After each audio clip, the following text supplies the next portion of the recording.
It's been 6 months since we got our Google Pixel 4 XL, so you know what that means. We're going to do our in-depth 6 months later review of the device. Now in this review, I'm going to go over the main features of the device, paying special attention to the features that did and did not have a significant impact on my day-to-day use with this device. I'm also going to go over how well the device has held up over the past 6 months, answer some questions from our subscribers, and then ultimately give you my recommendations when it comes to the Google Pixel 4 and 4 XL. Let's dive in. I've been waiting patiently to do a long-term review of the Google Pixel 4 XL that Google gave us in October. So much was said about this phone at its launch, and people kind of went nuts over it, and not necessarily in a good way. I've been using it as my personal main phone every single day for the past 6 months, and overall, I really like using the Google Pixel 4 XL as my main phone. Now, while Google did give us this device for free, they did not pay for us to produce this video, so all the thoughts and reactions you're going to hear from me towards the Pixel 4 and 4 XL are completely my own.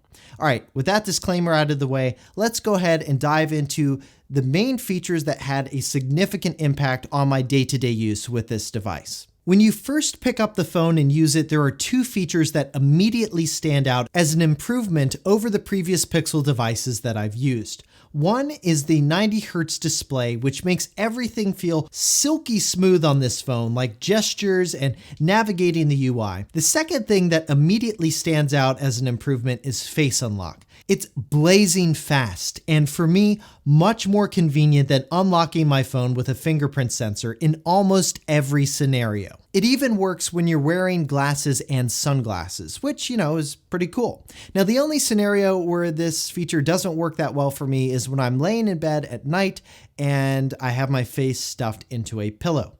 Speaking of trying to unlock your phone while you're in bed, one part of this feature that people really freaked out about was you could actually, at launch at least, unlock this phone with your eyes closed. Now, as of this recording, that part of the feature has been fixed with a software update. Now, as I started to use the phone more, some other features immediately stood out as useful. First, the camera is really good for still photos, and for videos, it's pretty good as well. I still think Apple's video quality is better than the Pixel's, but by no means is Google's terrible or anything like that. Now, the night mode for still photos is quite good, and having a zoom lens has also been nice. I'm also a fan of the selfie camera, which presents great looking, detailed images. In general, the photos you take with this Pixel capture a lot of detail, and two things that make it much more usable than other smartphone cameras I've used are the manual exposure and shadow controls that the Pixel gives you, as well as the live HDR preview. You can make the image look exactly how you want before you take the photo, which is better than trying to edit the image, especially an HDR image, after you've already taken the photo. Now, thankfully, the Pixel can shoot in RAW, which is, of course, the file format you want to use if you're going to edit photos in any way. Another big feature of this phone that I thought was more of a gimmick at first, but I've actually grown to really like, is the Google Pixel feature drops. Just like my Tesla, my Google Pixel 4 XL will get periodic software updates that contain some major features. Over the past 6 months, we've gotten several new features like dark theme scheduling, which allows you to schedule your phone to transition to dark theme at a specific time. A shortcut to your credit and debit cards and passes in Google Wallet by long pressing the power button, and my absolute favorite feature, Call Screen, which is a feature that separates the Pixel from almost any other phone out there. Call Screen utilizes the onboard Google Assistant, which we'll talk about in a second, to pick up an incoming call that the assistant doesn't recognize and screen the call on the device. If the person calling says something to the assistant, your phone will then ring and a notification will appear with what the person told the assistant, giving you the context you need to decide if you want to pick up the call or not. If the person calling doesn't say anything, your phone will not ring and the assistant will end the call. This feature has basically eliminated all spam calls from ringing my phone. Yes, I know, it is paradise. It is great. You can get there too if you have a Pixel. And the reason for that is I've set this feature so that anyone in my Google contacts can actually call me directly. But if you're trying to ring my phone and you're not in my Google contacts, you are going to get screened by the Google Assistant and my phone is not going to ring right away. The Google Assistant on the Pixel 4 is unique because it lives on the device itself. For certain requests, like for opening up an app or turning on the flashlight, it doesn't need to be connected to the internet to perform those tasks, meaning those tasks are wicked fast to perform. Also, I love the squeeze to trigger the assistant functionality on the phone, and that's something I actually use quite often. One other thing that surprised me about this phone is how good Google's keyboard is on it. Now, you can get Gboard on other phones, even your iPhone, but the way it works on the Pixel seems more seamless. I find that its autocorrect and swift typing is way more accurate and less frustrating than Apple's default keyboard, and each time you hit a key on the keyboard on the Pixel, you get this little haptic click,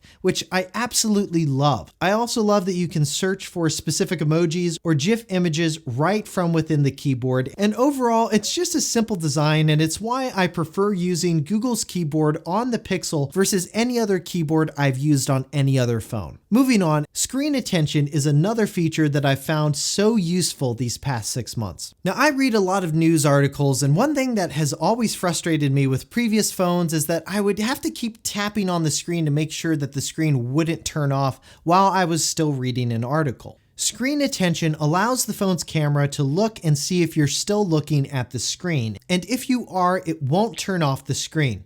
It's been one of those features that once you get used to it, you don't want to use a phone that doesn't have it. Now, the last feature of this phone that has made a big impact on my day-to-day life is actually Android 10, specifically Google's version of Android 10 that you can only get on the Pixel devices. Now, I've dabbled with Android phones before in the past, and as an iOS user and somebody who owned every single Apple product like on the planet, they always felt incredibly foreign and just didn't feel quite right. It didn't feel snappy. I don't know, I didn't like the experience.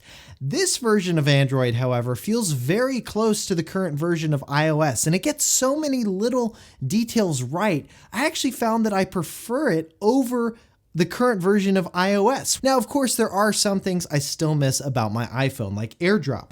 Can't believe there is not a comparable built-in feature into Android like AirDrop. I also miss getting phone calls and text messages on my Apple Watch. I also just miss getting customized notification vibrations. So like 2 vibrations for a text message versus 1 vibration for a tweet. So while your phone's in your pocket, you can kind of tell as the notifications come in what they are. And on Android, that's not a default feature within the OS. Overall though, I don't actually miss my iPhone as much as I thought I would, which kind of shocked me. The Pixel version of Android is just a joy to use. I love Google's overall Android layout, its gesture navigations, nice design, better notification management, simple interface, and it just gets so many of the little details right. For example, if you open a private browser tab, when you scroll down your notifications, a reminder notification automatically appears for you to close your private browsing tabs.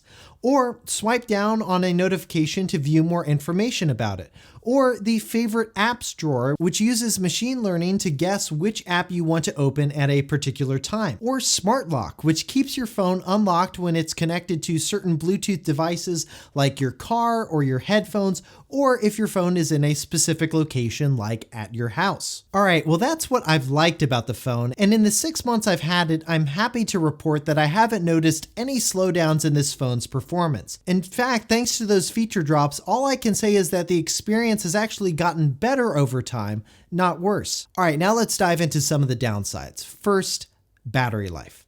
The battery life on my Google Pixel 4 XL is worse than the battery life I experienced on my iPhone 8 Plus. The XL typically lasts me about a day, but keep in mind on most days when I'm at my desk, there's a charger there for the phone, and when I'm in my car, the phone also has a charger. So I'm not really running down the battery a lot during most days. Normal day-to-day use compared to my iPhone though. With my iPhone 8 Plus, at the end of the day, when I put it on the wireless charger, its battery would be around 30%, somewhere in the 30% range. With the Google Pixel 4 XL, its battery percentage at the end of the day, when I put it on the charger, it's somewhere in the 20% range. Now, the phone is usually going to last you the entire day. It's just maybe going to cut it a little closer than you may want. And the quick charge feature helps in case you need some extra juice fast, since Google does include an 18-watt fast charger with every Pixel. Another downside to the phone is clicking on notifications. I run into this issue on occasion where I'll click on a notification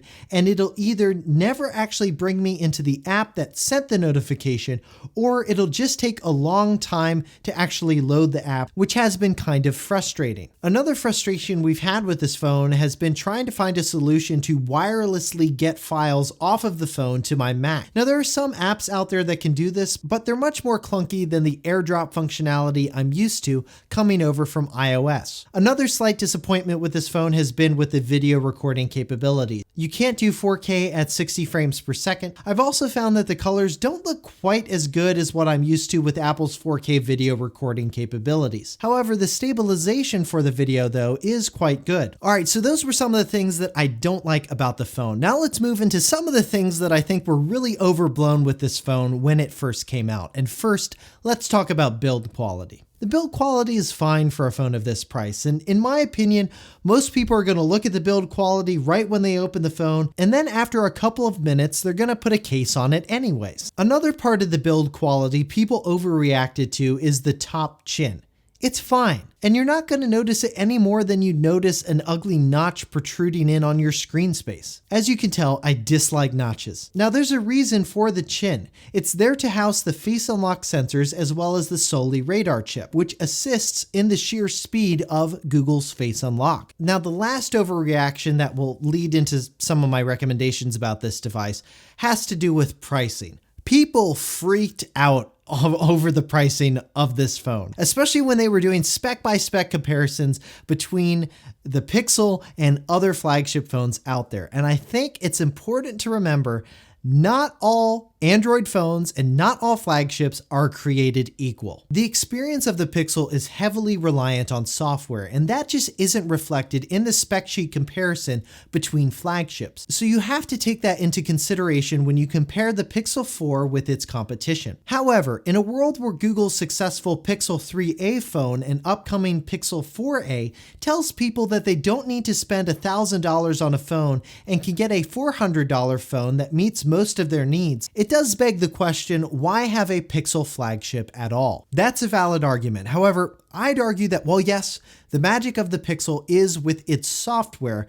There are just some things that you want to do in software that require cutting-edge hardware, like the Soli radar chip for face unlock, or a specific processor that enables the Google Assistant to run locally on the machine. So I think there is definitely room for a flagship Pixel phone that serves as the cutting-edge vision for what Google thinks a phone should be, showcasing new features and allowing Google to test things out that'll eventually make it down to phones that don't cost as much. So in wrapping up this review, my recommendation would be, if you want the latest tech in a Pixel phone, go with the Pixel 4 XL. You'll get better battery life than the Pixel 4, and compared to a mid-range Pixel, you'll get Face Unlock, the new Google Assistant, a better screen, faster performance, wireless charging, and a waterproof enclosure. Now, if you don't care as much about those cutting-edge features and you just want a good phone with a good camera at a reasonable price, then my advice would be to wait for the Google Pixel 4a to drop,